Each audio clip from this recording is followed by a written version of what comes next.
तो बच्चों, शिवाजी मराठा छत्रपति थे, लेकिन आपको पता होगा शिवाजी के पिता शाहजी भोसले बीजापुर के राजा के यहाँ नौकरी किया करते थे। शाहजी भोसले की कई पत्नियां थी, लेकिन जीजाबाई शिवाजी की मां थी। जीजाबाई बचपन से अपने पुत्र शिवाजी का पालन पोषण किया था। शिवाजी के बचपन के गुरु दादा कोणदेव थे। वैसे शिवाजी का जन्म 1627 में अथवा 1630 में महाराष्ट्र के शिवनेर दुर्ग में हुआ था। कब हुआ था डिस्प्यूटेड है, इसलिए दो डेट्स बताया मैंने, 1627 में अथवा 1630 में। शिवनेर दुर्ग में पैदा हुए और शिवनेर दुर्ग महाराष्ट्र में है। इनके पिता शाहजी भोसले, इनकी मम्मी जीजाबाई, इनकी पत्नी पुतलीबाई, कई पत्नियां थी इनकी। तो बच्चे, इस तरह से शिवाजी बचपन से ही उनमें होनहार के लक्षण थे। तलवारबाजी, तीरंदाजी, घुड़सवारी इत्यादि में एक्सपर्ट थे। प्रारंभिक शिक्षा इनको तीरंदाजी, घुड़सवारी, तलवारबाजी इत्यादि में भी दिया जाता था। तो इस तरह से शिवाजी पूछा जाए तो इस समय पैदा हुए थे। शिवाजी का जन्म हुआ था।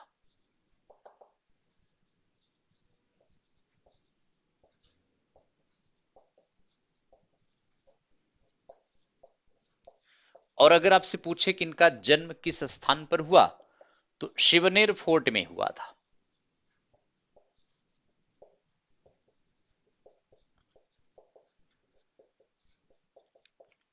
यह महाराष्ट्र में है। जैसा कि आप जानते हैं, इनके पिता शाहजी भोसले थे। फादर शाहजी भोसले थे।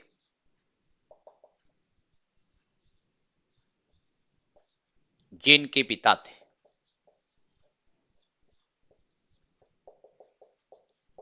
इनकी मम्मी का नाम अगर आपसे पूछा जाए, मदर जीजाबाई थी। इनकी पत्नी का नाम पुतलीबाई था। बचपन में इनके गुरुजी का नाम पूछा जाए, दादा कोणदेव थे। लेकिन बाद में जब इनके गुरु थे समर्थ रामादास।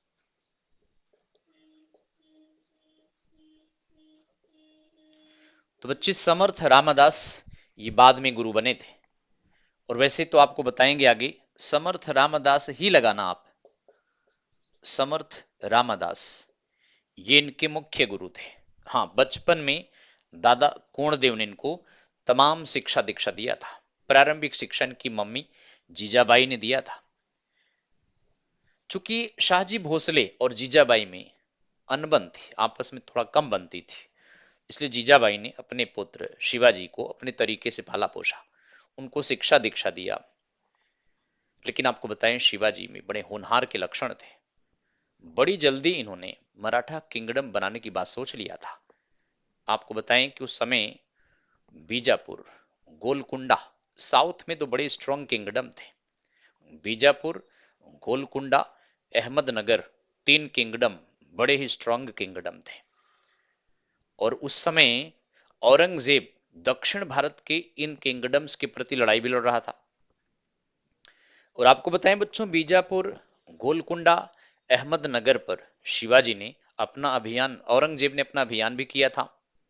औरंगजेब इसीलिए अपनी कैपिटल को शिफ्ट करके आगरा से अथवा दिल्ली से महाराष्ट्र के औरंगाबाद में ले गया था। शिवाजी अपने नाम पे औरंगाबाद शहर का नाम रखा था। इसलिए राजधानी ले गया क्योंकि अहमदनगर, बीजापुर, गोलकुंडा मराठों को अपने अधीनता में, अपने सवरेंटी में लाने के लिए कैपिटल शिफ्ट करके औरंगाबाद ले गया था। आपको शायद पता होगा, औरंगजेब ने साउथ इंडिया को जीतने के लिए बचा हुआ मुगल खजाना लुटा दिया था। औरंगजेब की डेक्कन पॉलिसी दक्कन माने डेक्कन माने दक्कन, दक्कन माने दक्षिणी नीति। औरंगजेब की दक्षिणी नीति औरंगजेब के लिए, उसके उत्तराधिकारियों के लिए नासूर साबित हुआ था। जैसे कहा जाता है कि यूरोप में यूरोप में एक राजा था, उसने एक मास के लिए, मास माने वो संडे का प्रेयर होता है, उसके लिए लोगों की बड़ी हत्या करवाई थी। और उसी तरीके से औरंगजेब ने दक्षिण को जीतने के लिए अपना सारा खजाना लुटा दिया, दक्षिण में गैर मुसलमानों की खूब जम के हत्या कराया था। खैर, औरंगजेब के खिलाफ शिवाजी ने एक स्ट्रॉन्ग स्ट्रेटजी एडॉप्ट किया था, शायद आप जानते हो। शिवाजी एडॉप्टेड गुरिल्ला वॉरफेयर, छापामार युद्ध एडॉप्ट किया था। छापामार युद्ध के द्वारा मराठा सिपाही पहाड़ों में छिपे रहते थे। रात के समय जब दुश्मन की सेना अपने कैंपों में आराम कर रही होती थी, अकस्मात उन कैंपों पर ये छुपे हुए मराठा सिपाही हमला कर देते थे और रातों रात उनको मार भगाते थे। और फिर अगर दुश्मन के सिपाही या सेना मराठा सिपाहियों को पकड़ना चाहे तो पकड़ नहीं पाते थे। क्यों?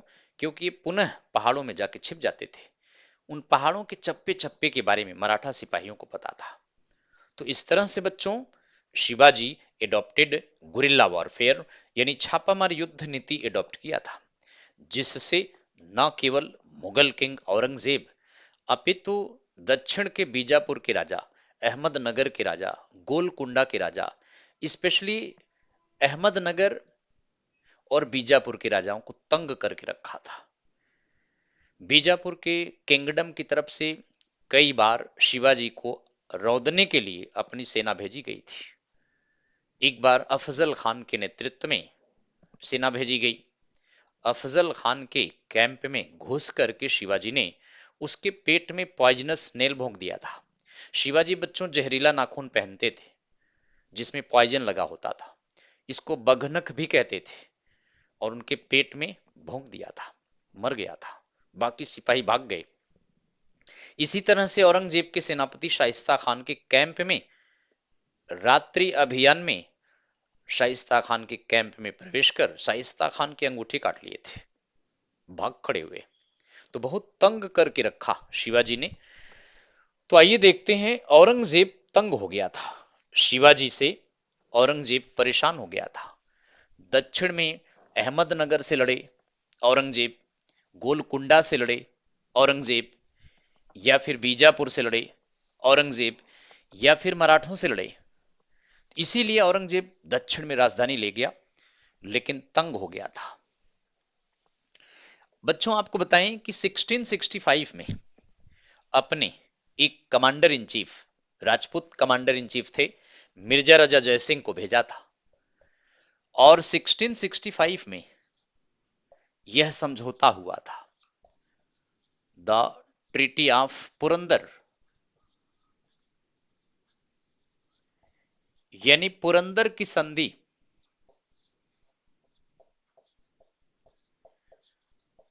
पुरंदर की संधि बच्चे, पुरंदर यह स्थान महाराष्ट्र में है। यह समझौता किसके बीच में हुआ था? तो between Shivaji and Mirza Raja Jaisingh.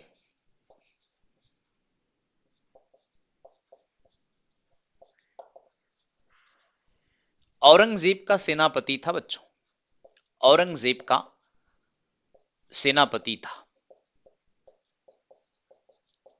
Commander in chief of Aurangzeb Mirza Raja Jaisingh थे।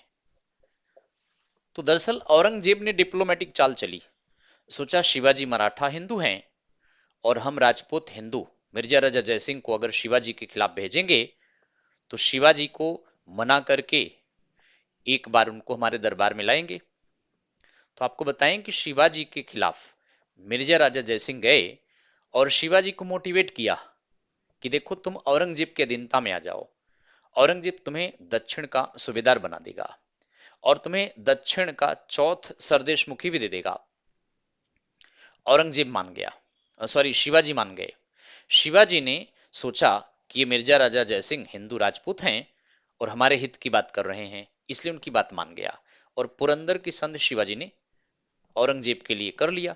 इस संधि के द्वारा शिवाजी ने औरंगजेब की अधीनता स्वीकार कर लिया था। अगर आपसे पूछा जाए कि by which among the following treaty Shivaji accepted sovereignty of Aurangzeb, किस संधि के द्वारा शिवाजी ने औरंगजेब की अधीनता स्वीकार किया था, तो यही वह संधि थी जिसके द्वारा शिवाजी ने औरंगजेब की अधीनता स्वीकार कर लिया और औरंगजेब का निमंत्रण स्वीकार किया कि वह 1666 में अपने बड़े पुत्र संभाजी के साथ आगरा दरबार में औरंगजेब से मिलने जाएगा। तो इस तरह से बच्चों शिवाजी मिर्जा राजा जयसिंह के बीच समझौते की बात 1666 में, इस साल 1666 में, इस वर्ष, तो आपको बताएं कि 1666 में शिवाजी, इनका बेटा संभाजी, शिवाजी के बेटे संभाजी, ये बाप बेटे आगरा गए। इस समय औरंगजेब आगरा में ही था, तो औरंगजेब से मिलने, समझौते के हिसाब से मिलने के लिए बाप बेटे शिवाजी और संभाजी आगरा पहुंच गए। शिवाजी को औरंगजेब ने निम्न स्तर का मनसबदारी अपॉइंट किया था, यानी छोटा मनसब दिया था। जैसे हाईएस्ट मनसब औरंगजेब के समय में 14,449 का था। ध्यान दें, औरंगजेब के समय में सबसे उच्च मनसब, सबसे हाईएस्ट मनसब 14,449 का था, 14,449 का। शिवाजी को दरबार में बुला करके भरी दरबार में उनको निम्न स्तर का मनसबदार अपॉइंट किया था, पंच हजारी मनसब दिया। और जबकि शिवाजी की उम्मीद थी कि उनको हाईएस्ट मनसबदार अपॉइंट करेगा, दरबार में उच्च रैंक का मनसबदार अपॉइंट करेगा और दक्षिण का गवर्नर भी अपॉइंट करेगा, लेकिन उसको पंच हजारी मनसब दिया। इस बात से शिवाजी भड़क गए। दरबार में ही शिवाजी ने औरंगजेब के खिलाफ उठपटांग बोलने लगे, जिससे औरंगजेब रुष्ट हो गया। औरंगजेब ने शिवाजी और संभाजी को कैद करवा लिया। इन दोनों को कैद करवाने के बाद आगरा रेड फोर्ट के जयपुर भवन में रखा। आगरा रेड फोर्ट के जयपुर भवन में रखा, इस पैलेस में रखा था बच्चों, इस महल में रखा। तो बाप बेटों को कैद करवा लिया, लेकिन जिस चालाकी से औरंगजेब ने शिवाजी और संभाजी को अरेस्ट करवाया, मिर्जा राजा जयसिंह को भिजवा कर समझौता करवाया, पुरंदर की संधि करवाया और फिर अपने दरबार में बुलाया और फिर दोनों को अरेस्ट कर कैद करवा के जेल में बंद करवा दिया, उसी चालाकी से, उससे बड़ी चालाकी से शिवाजी ने औरंगजेब की कस्टडी से बच निकल भागे। कैसे भागे? शिवाजी ने औरंगजेब से परमिशन मांगा कि वह गणपति त्योहार पर लड्डू बांटते हैं, अतः लड्डू के बड़े बड़े टोकरे जेल में भिजवाओ, क्योंकि गणपति त्योहार 10 दिन चलता है, 10 डेज तक गणपति त्योहार चलता है। तो कहा कि ऐसा है, हम गणपति त्योहार पर लड्डू बांटते हैं, आप लड्डुओं के टोकरे जेल के अंदर भिजवाओ। औरंगजेब ने परमिशन दे दिया, बड़े बड़े लड्डुओं के टोकरे जेल के अंदर भिजवाए गए। औरंगजेब के जितने भी कर्मचारी टोकरे लेके गए, उन सबको पैसे के बल पर खरीद लिया, उनको अपने पक्ष में कर लिया और कहा देखो इन टोकरों के लड्डुओं को गिरा दो, खाली कर दो। और 2 टोकरों में बाप बेटे शिवाजी संभाजी बैठ गए, दोनों टोकरों को बीच में रखा, उसके चारों तरफ बाकी खाली टोकरों को रखा। इसलिए कर्मचारियों ने सभी टोकरों को निकाल दिया, बाहर कर दिया, जेल के बाहर कर दिया। 2 टोकरों में शिवाजी संभाजी भी थे। और जब ये शिवाजी संभाजी 20 किलोमीटर दूर भाग गए, तब जाके औरंगजेब को पता चली कि शिवाजी और संभाजी बड़ी ही चालाकी से भाग निकले। अच्छा, कहीं कहीं ये लिखा भी गया है कि शिवाजी ने औरंगजेब से परमिशन मांगा कि वह लड्डू बाबा लोग को खिलाते हैं, दाढ़ी वाले बाबा आज को खिलाते हैं, अतः जेल के अंदर बाबाज लोगों को भेजा जाए। तो 10-15 की संख्या में प्रतिदिन बाबा जाने लगे लड्डू खाने के लिए। शिवाजी की परमिशन मिल गई। कहते हैं कि एक दिन बाबाओं से कहा कि अपना नकली 2 दाढ़ी मूछ ले आना। एक दिन नकली दाढ़ी मूठ दो ले आए और शिवाजी संभाजी नकली दाढ़ी मूठ लगा करके बाबा के वेश में जेल से निकल भागे थे। जैसा भी हो, लेकिन शिवाजी संभाजी 5-6 महीने शिवाजी संभाजी औरंगजेब की कस्टडी में थे बच्चों, आगरा जेल में थे। तो अब आप देखिए शिवाजी 1666 में ही भाग निकले थे और भागने के बाद फिर कभी भी औरंगजेब की अधीनता में नहीं आए। ध्यान दें, औरंगजेब की अधीनता में फिर शिवाजी कभी भी नहीं आए। अपने सारे किलों को जीत लिया, लगभग 23 किला, 23 फोर्ट्स, 23 किले औरंगजेब को दिया था। पुरंदर संधि के द्वारा शिवाजी ने अपने 23 किले दे दिए थे। बच्चे लगभग शिवाजी के पास 42 किले थे, लगभग अप्रोक्सीमेटली 42 फोर्ट्स थे। 23 किलों को औरंगजेब के अधीनता में दे दिया था। लेकिन जेल से छूटने के बाद शिवाजी ने अपने सभी किलों को पुनः अपने अंडर में कर लिया था और फिर औरंगजेब की अधीनता कभी भी नहीं स्वीकार किया। आपको बताएं, शिवाजी ने सूरत बंदरगाह पर 2 बार हमले किए थे। शिवाजी अटैक्ड ट्वाइस एट सूरत पोर्ट। गुजरात के सूरत बंदरगाह को लूट लिया था, 2 बार हमले किए थे। एक बार तो 1664 में किया था, 1664 में किया था, दोबारा 1674 में किया था, यानी राज तिलक से पहले। 1674 में शिवाजी ने अपना राज तिलक किया था, उसके कुछ समय पहले शिवाजी ने सूरत बंदरगाह को लूट लिया था। वहां जानते हैं बंदरगाह जहां से एक्सपोर्ट इंपोर्ट होता था। तो इस तरह से शिवाजी बच्चे सूरत को अगर आपसे पूछा जाए कितनी बार लूटा गया, तो 1664 में और 1674 में, ट्वाइस, 2 टाइम्स प्लंडर्ड सूरत पोर्ट, सूरत बंदरगाह को लूटा, 2 बार लूटा था बच्चों। तो इस तरह से शिवाजी ने खूब पैसा यहां से दोबारा जब लूट के आए तो खूब पैसा लाए और इसके बाद औरंगजेब की कभी भी कस्टडी में नहीं आए। आपको बताते हैं 1674 में शिवाजी ने अपना राज तिलक किया था।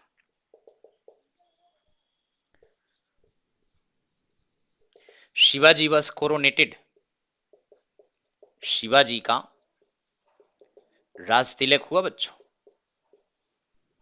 तो इस तरह से 1674 में शिवाजी का राज तिलक पूछा जाए कहां पर हुआ, तो रायगढ़ किले में हुआ था। शिवाजी का राज तिलक रायगढ़ फोर्ट में हुआ था। पैदा शिवनेर दुर्ग में हुए थे, लेकिन रायगढ़ किले में यहां शिवाजी का राज तिलक रायगढ़ फोर्ट में हुआ था। और रायगढ़ फोर्ट भी महाराष्ट्र में, आप सभी जानते हैं। शिवाजी की कैपिटल बच्चों अगर आपसे पूछा जाए तो रायगढ़ ही लगाइएगा। रायगढ़ महाराष्ट्र में शिवाजी की कैपिटल थी। 1674 में शिवाजी का राज तिलक यहीं पर हुआ। So this is also very important point, ठीक है ना। अब आपसे पूछे कि शिवाजी का राज तिलक किसने कराया, तो आपको बताते हैं समर्थ रामादास, इनके गुरु समर्थ रामादास शिवाजी के गुरुजी थे। इन्होंने राज तिलक किया था। शिवाजी का राज तिलक इनके गुरु समर्थ रामादास ने किया था और इसी समय शिवाजी ने छत्रपति की उपाधि लिया था। छत्रपति मराठी शब्द है, मतलब किंग होता है। तो छत्रपति की उपाधि इसी समय शिवाजी ने लिया था। लेकिन बच्चों एक बात और आपको बताते हैं, बड़ा इंपॉर्टेंट पॉइंट है। शिवाजी ने राज तिलक पे कोंकण के ब्राह्मणों को बुलाया कि आओ शिवाजी का राज तिलक कराओ। कोंकण के ब्राह्मणों ने शिवाजी का राज तिलक करने से मना कर दिया था। क्यों मना कर दिया था जानते हैं? कहा शिवाजी औरंगजेब की कस्टडी में थे, औरंगजेब ने इनको झूठा खिला पिला दिया है, शिवाजी का धर्म औरंगजेब ने भ्रष्ट कर दिया है, इसलिए शिवाजी का राज तिलक हाथ से नहीं करेंगे, पैर के अंगूठे से करेंगे, लेग के फिंगर से करेंगे। शिवाजी ने कहा यह तो अपमान करना हो गया। शिवाजी ने कोंकण के ब्राह्मणों को नहीं बुलाया, मना कर दिया, ये आप लोग रहने दीजिए। इस तरह के कोंकण के ब्राह्मणों ने किया था। शिवाजी ने बनारस के पंडित गंगा भट्ट और उनकी टीम को बुलाया था। पंडित गंगा भट्ट अपनी पूरी टीम के साथ रायगढ़ पहुंचे हैं और राज तिलक की अध्यक्षता, राज तिलक कोरोनेशन सेरेमनी की प्रेसिडेंटशिप या प्रिसाइड किया था पंडित गंगा भट्ट ने किया था। बनारस के थे बच्चों।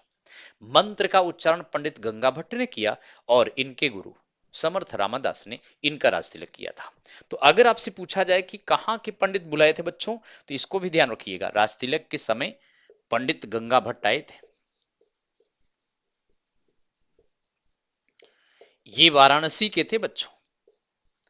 कोंकण के ब्राह्मणों ने कहा पैर के अंगूठे से राज तिलक कराओ, तब करेंगे।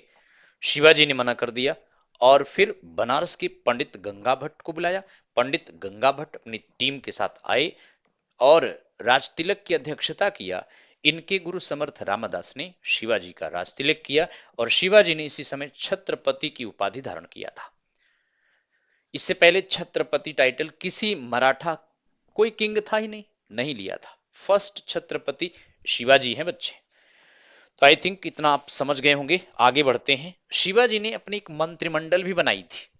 शिवाजी ने अपनी एक मंत्रिमंडल स्थापित किया था। तो आइए देखते हैं शिवाजी की मंत्रिमंडल। अष्ट प्रधान कहलाता है। शिवाजी की मंत्रिमंडल को अष्ट प्रधान कहा गया है। इसमें 8 मंत्री थे बच्चों।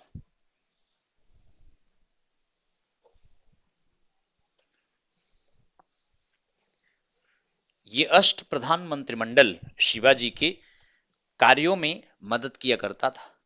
टॉप पर तो छत्रपति थे। छत्रपति माने राजा। शिवाजी थे।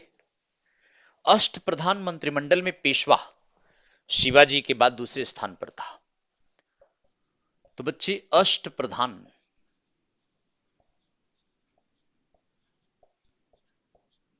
अष्ट प्रधान मंत्रिमंडल का नाम है। शिवाजी की मंत्रिमंडल का नाम है काउंसिल ऑफ मिनिस्ट्री। शिवाजी की मंत्रिमंडल का नाम है बच्चों अष्ट प्रधान।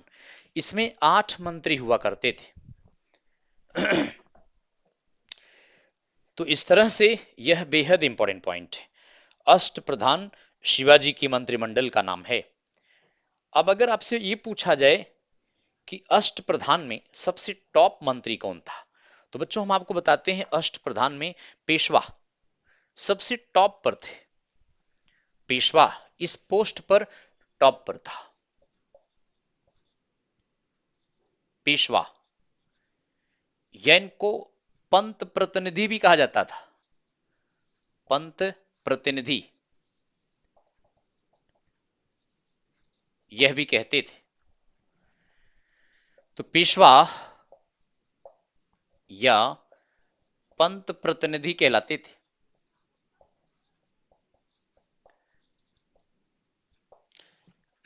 बच्चों पेशवा यह आज के प्राइम मिनिस्टर की तरह काम करते थे, है ना, प्रधानमंत्री की तरह ये काम करते थे।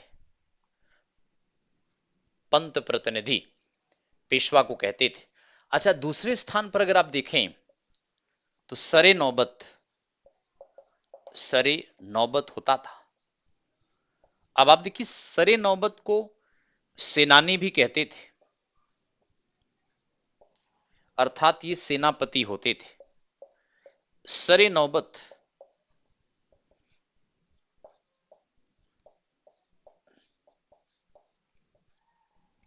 यानी कमांडर इन चीफ होता था। तो बच्चों सेनापति को सरे नौबत कहा जाता था। और तीसरे स्थान पर अगर आप देखें थर्ड पर तो आमत्य होता था।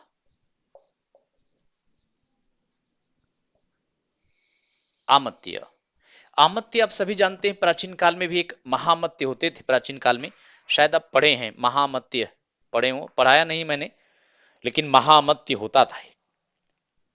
महाआमत्य का जो पोस्ट होता था बच्चों वह मौर्य वंश में होता था।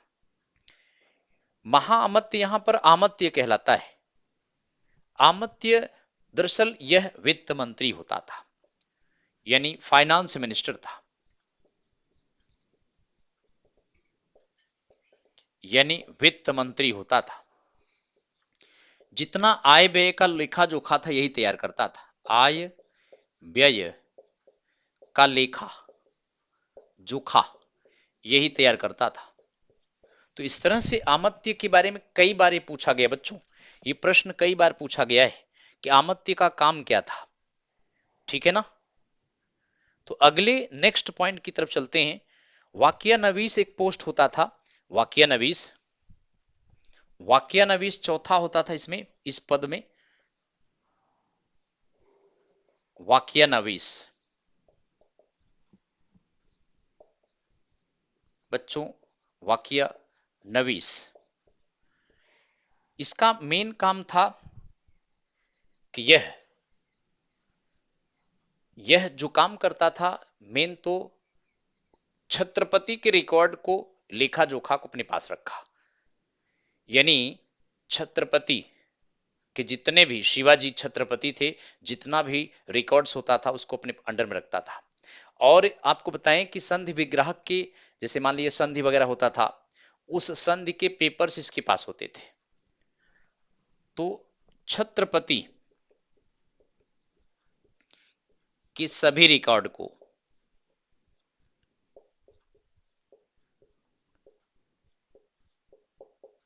अपने अधीनता में रखता था।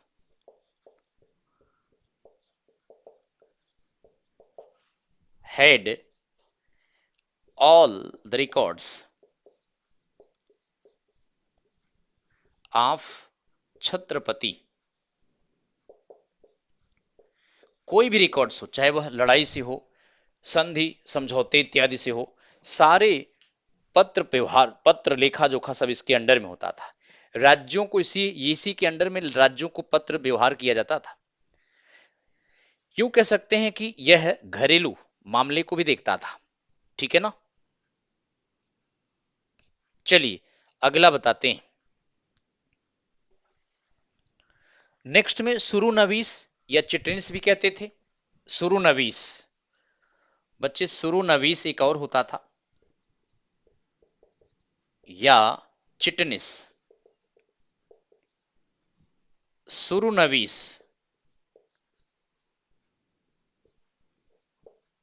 या इसको चिटनिस भी कहते थे। अब देखिए इसका मेन काम क्या था। इसका मेन काम था जो भी पत्र इत्यादि होता था उसको पढ़ता था, उसको देखता था, उसकी लैंग्वेज देखता था इत्यादि होता था। या यूं कह सकते हैं कि राजा के जितने भी लेटर्स वगैरह होते थे वो ड्राफ्ट यही करता था। राजा की संपूर्ण लेटर्स को जांच करता था, संपूर्ण लेटर्स को ड्राफ्ट करता था। वैसे वाक्यानवीश का एक और कह सकते हैं इसको, गृह मंत्री की तरह काम करता था। यह गृह मंत्री की तरह वाक्यानवीश काम करता था। होम अफेयर्स इसके अंडर में था। और ये जो होता था राजा के लेटर्स की स्क्रूटनिंग करता था, ड्राफ्ट करता था। छत्रपति के लेटर को ड्राफ्ट करता था बच्चे।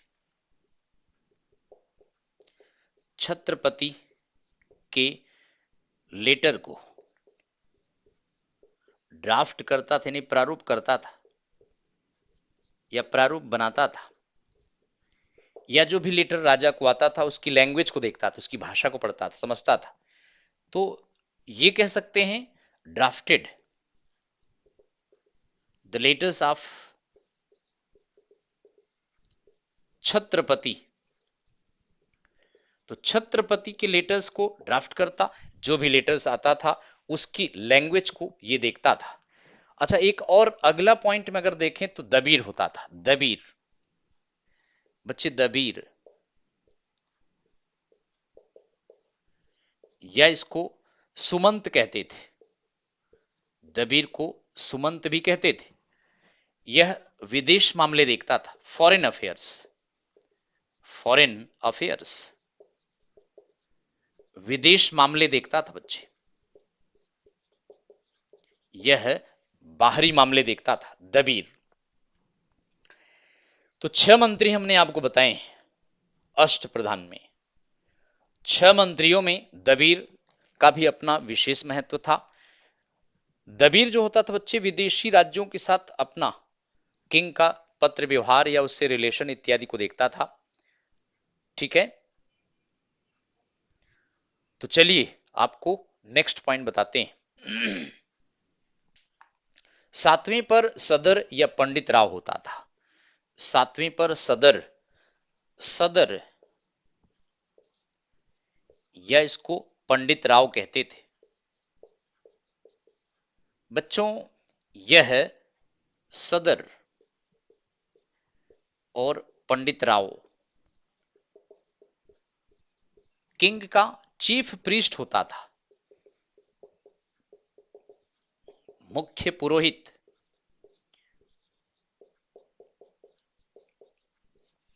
यह मुख्य पुजारी होता था।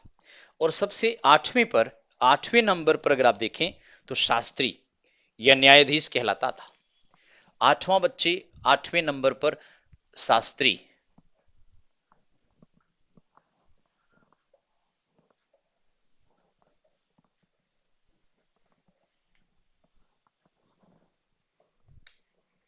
आठवें पर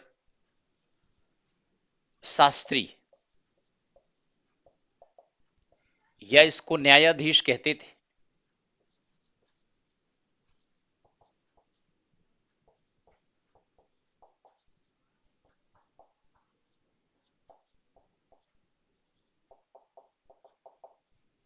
यह चीफ जस्टिस होता था, मुख्य न्यायाधीश होता था उस समय। अब देखिए आपको बताएं कि सभी पदों पर ब्राह्मणों को अपॉइंट किया जाता था, केवल सेनापति के पोस्ट को छोड़कर। ध्यान रखें, सेनापति के पोस्ट को छोड़कर, इस पद को छोड़कर बाकी सभी पोस्ट पर ब्राह्मणों को रखा जाता था। ठीक है, तो शिवाजी के अष्ट प्रधान मंत्रिमंडल में यही था बच्चे। सरे नौबत सेनानी होता था, आमत्य अमल गुजार भी कहलाता था, वाक्य नवीश मंत्री भी कहलाता था, सुरु नवीश चिटनिस सचिव भी कहलाता था। सुरु नवीश चिटनिस को सचिव भी कहते थे, दबीर को सुमंत कहते थे, सदर को पंडित राव कहते थे, शास्त्री को न्यायाधीश कहते थे। तो ये अष्ट प्रधान मंत्रिमंडल शिवाजी की पूरे किंगडम के साम्राज्य को देखभाल यही करते थे। सारा इन पर भी काफी लोड होता था, तमाम मंत्रालय होता था, इन मंत्रालय का कार्यभार इनके अंडर में होता था। शिवाजी के प्रांतों को स्वराज कहा जाता था। शिवाजी की कैपिटल रायगढ़ थी, प्रांत को स्वराज कहते थे बच्चों। शिवाजी ने अपने बल पर, अपने दम पर अपना किंगडम स्थापित किया था। शिवाजी की घुड़सवार सेना में दो तरह के घुड़सवार सिपाही होते थे, एक तो सिलहदार कहलाते थे, दूसरा बरगीज कहलाते थे।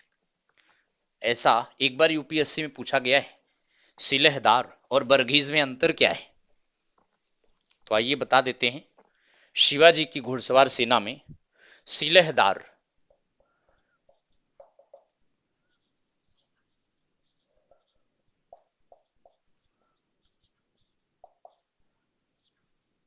दूसरा होता था बरगीज।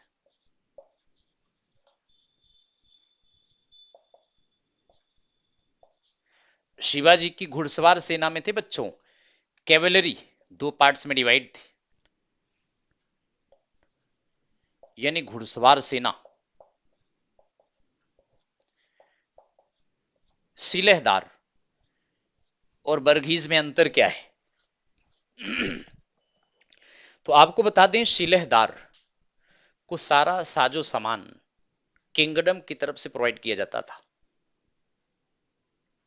जबकि बरगीज अपने साजो सामान खुद लेकर आते थे। सिलहदार बरगीज में यही अंतर है। तो घुड़सवार सेना के दो पार्ट थे। ठीक है, तो आई थिंक आप समझ गए होंगे घुड़सवार सिपाही के दो पार्ट हैं। बरगीज बच्चों मैंने उल्टा बता दिया आपको शायद। बरगीज को इक्विपमेंट केंद्र की तरफ से दिया जाता था, प्रोवाइडेड इनको दिया जाता था इक्विपमेंट फ्रॉम किंगडम। तो ये ध्यान रखिए, बरगीज को दिया जाता था। बरगीज को साजो सामान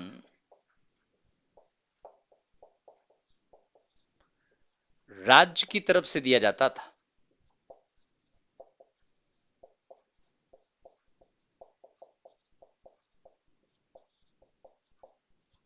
जबकि सिलहदार अपने साजो सामान खुद लाते थे।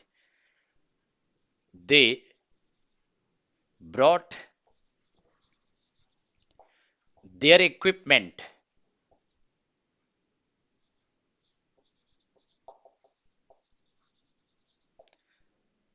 अपने साजो सामान खुद लाते थे, अपने साजो सामान स्वयं लाते थे। इनको राज्य की तरफ से नहीं दिया जाता था, ये अंतर है, मैंने लिख दिया। और यही ध्यान रखिएगा, घुड़सवार सेना में दो पार्ट्स थे, अर्थात ये कहने का मतलब सिलहदार को उस समय भर्ती किया जाता था जब कोई लड़ाई छिड़ती थी, और बर्गिस जो थी शिवाजी की परमानेंट घुड़सवार सेना होती थी। बाकी पैदल सेना भी थी, पैदल सेना में ऐसा कोई डिवीजन नहीं था, घुड़सवार सेना दो पार्ट्स में डिवाइड थी। और बच्चे, शिवाजी अपने किंगडम में दो प्रमुख टैक्स लिए थे। एक का नाम है टू टैक्सेस, में आप देखें टू टैक्सेस, दो कर शिवाजी लगाए थे। एक का नाम चौथ कहलाता है। चौथ का मतलब 1/4 भाग, यानी 25% चौथ लिया जाता था। और दूसरा सरदेशमुखी,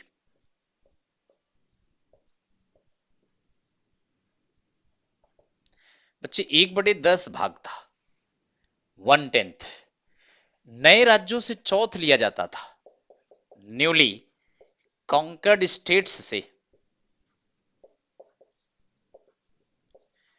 नए विजित राज्यों से।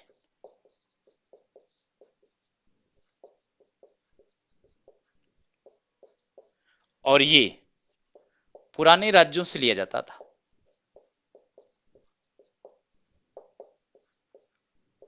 ओल्ड स्टेट्स थे। तो इस तरह से बच्चों ध्यान रखिएगा, शिवाजी जब कभी नए राज्य को जीतते थे तो चौथ लेते थे। चौथ का मतलब वहां के राज्य के प्रोटेक्शन के लिए, चौथ का मतलब वहां के स्टेट के सुरक्षा के लिए ये लिया जाता था कि हम आपकी सुरक्षा, उस राज्य की सुरक्षा करेंगे और उसके लिए हम चौथ लेंगे, 1/4 भाग, यानी आपकी और आपकी प्रॉपर्टी की रक्षा सुरक्षा हम करेंगे। तो इस तरह से शिवाजी के शासनकाल में ये दो प्रमुख टैक्स होता था। ठीक है ना? तो आई थिंक आपको ये सारी बातें समझ में आ रही हैं और आप लोग बड़ी अच्छी तरह से पढ़ रहे हैं। तो बच्चे, ये दो टैक्स बेहद इंपॉर्टेंट हैं, शिवाजी अपने किंगडम्स में लेते थे, और बाकी इसके अलावा शिवाजी ने कोई अन्य टैक्स नहीं लिया था।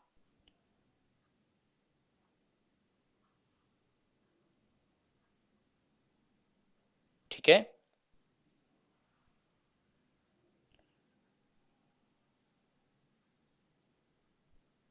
तो चलिए आगे की तरफ अब आपको ले चलते हैं। आगे की क्लास हम आपको बताने वाले हैं कि आगे शिवाजी ने क्या काम किया। तो शिवाजी ने ये सारी व्यवस्था अपने राज्य को अधिक अधिक सुरक्षित सुरक्षा प्रदान किया था।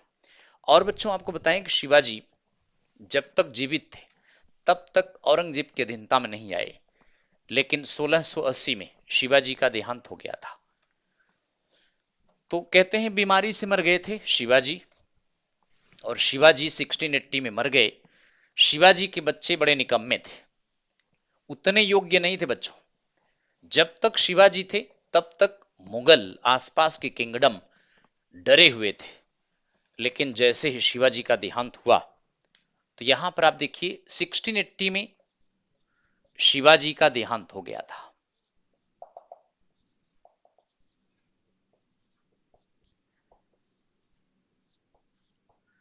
इनके देहांत के बाद इनका उत्तराधिकारी, इनका बड़ा बेटा संभाजी बना। 1680 से 1689 इस समय तक दूसरा बेटा राजा राम था।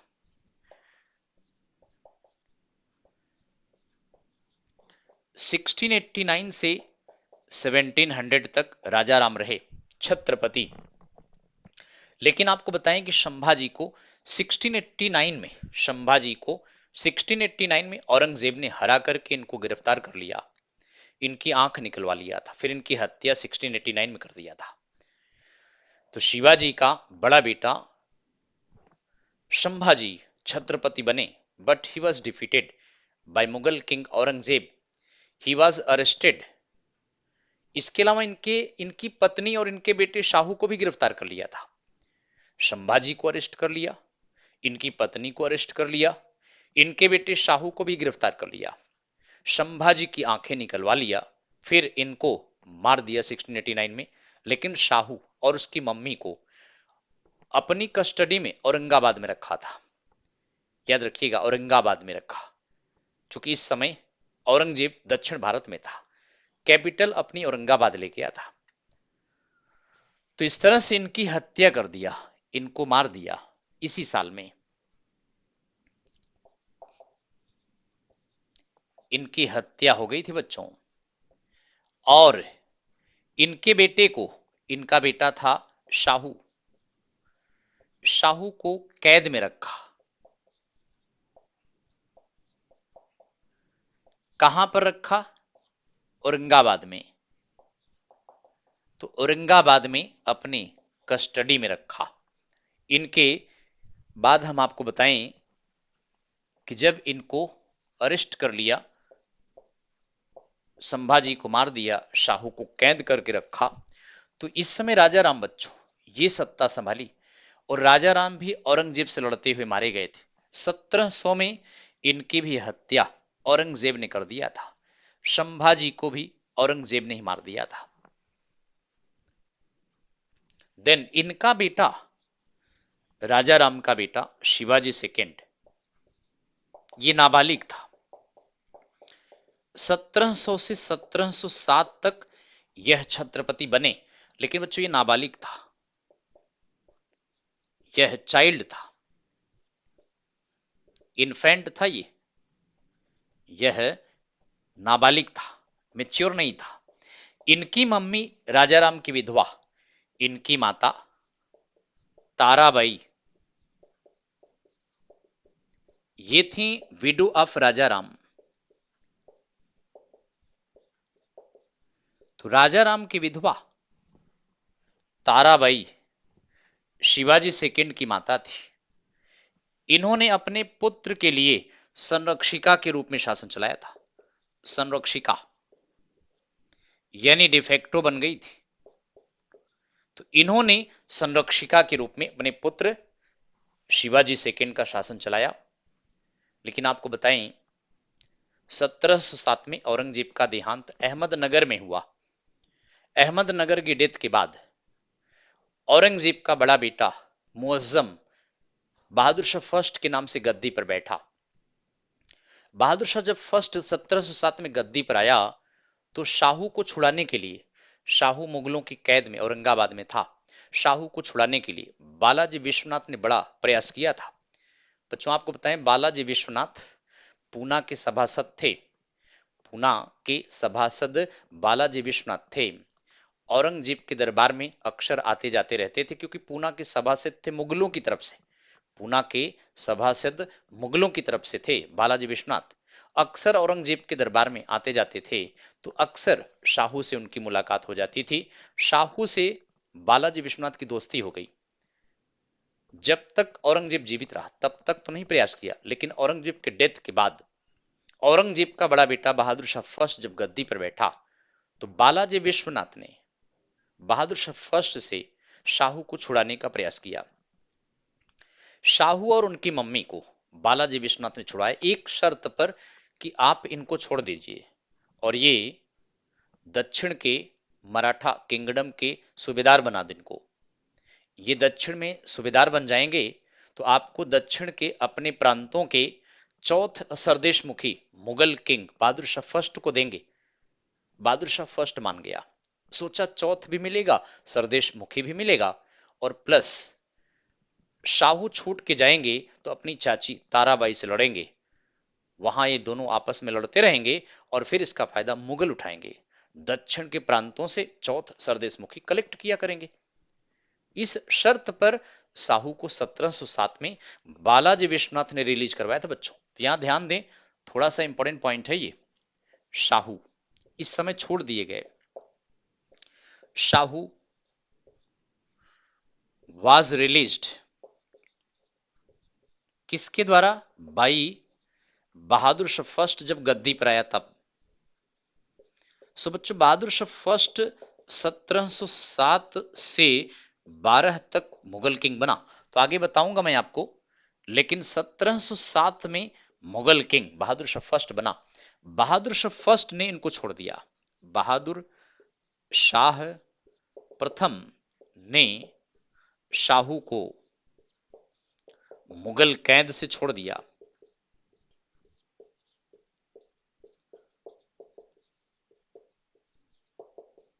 ठीक है, तो इसीलिए छोड़ा कि ये साउथ में जाएगा, शाहू छूटने के बाद अपनी चाची ताराबाई से लड़ेगा। ये चाची थी, शाहू की चाची ताराबाई, और छूटने के बाद ऐसा ही हुआ। 1707 में बच्चों इसी समय खेड़ की लड़ाई लड़ी गई थी, बैटल ऑफ खेड़। खेड़ की लड़ाई, खेड़ की लड़ाई आप जानते हैं खेड़ कहां है? तो बच्चों खेड़ महाराष्ट्र में है। खेड़ ये महाराष्ट्र में है। खेड़ की लड़ाई में शाहू ने ताराबाई को, अपनी चाची को हराया। ताराबाई हार गई, अपने पुत्र को लेकर सतारा चली गई। शाहू को छुड़ाने में, शाहू को जिताने में किसका योगदान था? बालाजी विश्वनाथ का। बालाजी विश्वनाथ का योगदान था। तो ये बात ध्यान रखिएगा, बालाजी विश्वनाथ पूना के सभासद थे औरंगजेब के समय में। बालाजी विश्वनाथ ने शाहू को बहादुर शाह से छुड़वाया और फिर शाहू की इस लड़ाई में मदद किया। बालाजी विश्वनाथ ने ताराबाई के सभी वफादार सेनापति और सैनिकों को तोड़ लिया था। चंद्रसेन ताराबाई के सेनापति थे। चंद्रसेन ताराबाई के सेनापति थे। चंद्रसेन को कहा कि देखिए ताराबाई के अंडर में मराठा किंगडम सुरक्षित नहीं है। चंद्रसेन की राष्ट्रीयता को ललकारा।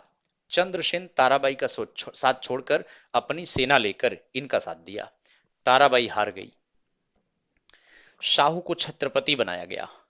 शाहू जब तक जीवित थे छत्रपति थे, और शाहू ने बालाजी विश्वनाथ को पेशवा बना दिया, और यहीं से पेशवा का पोस्ट वंशानुगत हो गया था, लाइनेज हो गया था। एक नया पोस्ट क्रिएट किया गया, सेना कार्ते। सेना कार्ते नामक एक नया डिपार्टमेंट बनाया गया। उस पोस्ट पर बालाजी विश्वनाथ को अपॉइंट कर दिया गया था। सेना कार्ते सेनापति के ऊपर होता था। चंद्रसेन को शाहू का सेनापति बना दिया, चूंकि ताराबाई का पहले सेनापति था। चंद्रसेन को शाहू का सेनापति बना दिया गया।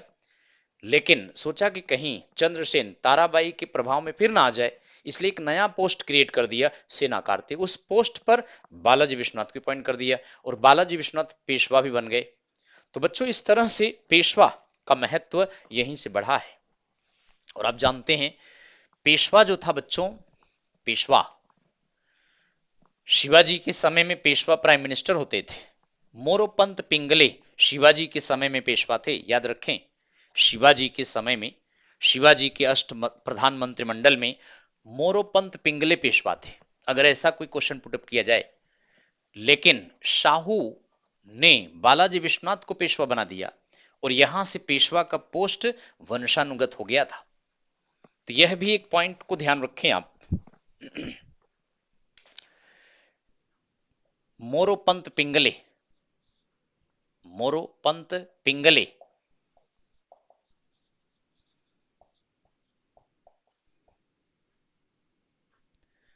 मोरोपंत पिंगले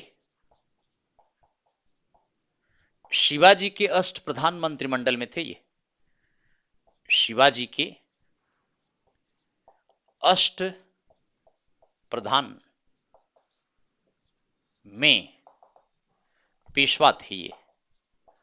लेकिन अगर आपसे पूछा जाए कि पेशवा का पोस्ट वंशानुगत कहां से हुआ बच्चों, तो बालाजी विश्वनाथ से। बालाजी विश्वनाथ को शाहू ने अपॉइंट किया था। कब? 1713 से 1720 तक पेशवा। और यह पहले पेशवा थे जहां से पेशवा का पद यहीं से बच्चों वंशानुगत हो गया था। वंशानुगत बोले तो लाइनेज, हेयरडिटरी बन गया। इससे पहले ऐसा हेयरडिटरी नहीं था। दूसरा इनका बेटा बना बच्चे, इसके बाद दूसरा पेशवा इनका बेटा बाजीराव फर्स्ट। 1720 से 1740 से तक सबसे पावरफुल पेशवा यही था। मस्तानी इन्हीं के समय में थी ना, बाजीराव मस्तानी। मस्तानी मोस्ट पावरफुल, और मस्तानी इसी के समय में थी। सबसे अधिक पावरफुल पेशवा यही थे। 42-43 लड़ाई लड़ा था, सब जीता था। और पेशवा बाजीराव फर्स्ट जो थे, इनके समय मराठा पावर अपनी क्लाइमेक्स पर थी।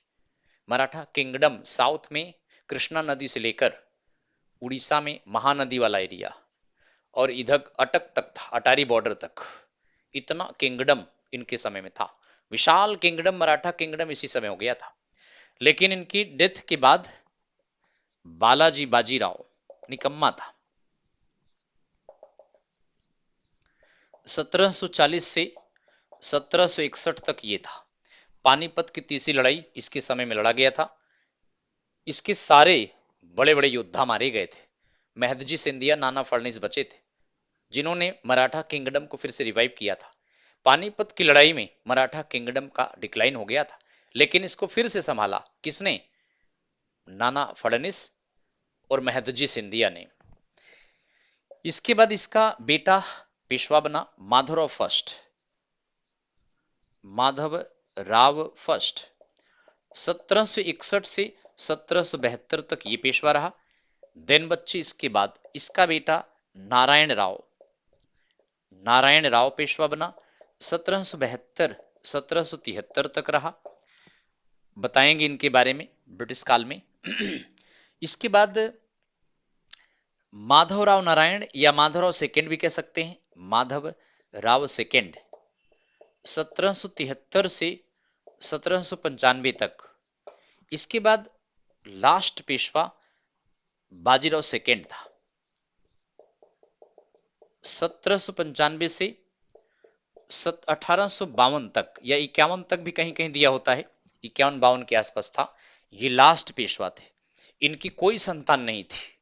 इन्होंने एक बच्चे को गोद ले लिया था, जिनको नाना साहेब कहते हैं। नाना साहेब इनके दत्तक पुत्र थे। नाना साहब का असली नाम था धोंधो पंत। धोंधो पंत। तो नाना साहब पेशवा बाजीराव सेकेंड के दत्तक पुत्र थे, जिनको अंग्रेजों ने पेंशन दिया था और कानपुर में बिठूर महल दिया था। लेकिन बाजीराव सेकेंड के डेथ के बाद, बाजीराव सेकेंड के डेथ के बाद वह पेंशन और पैलेस नाना साहेब को नहीं दिया था। तो बच्चों इस तरह से यह 7 पेशवा हैं, लेकिन most powerful Peshwa Bajirao first को लगाइएगा इसको। अंतिम पेशवा बाजीराव सेकेंड था। ठीक है, आई थिंक आपको समझ में आया होगा ये मराठों के बारे में जो पढ़ाए हैं आपको। ओके बच्चों।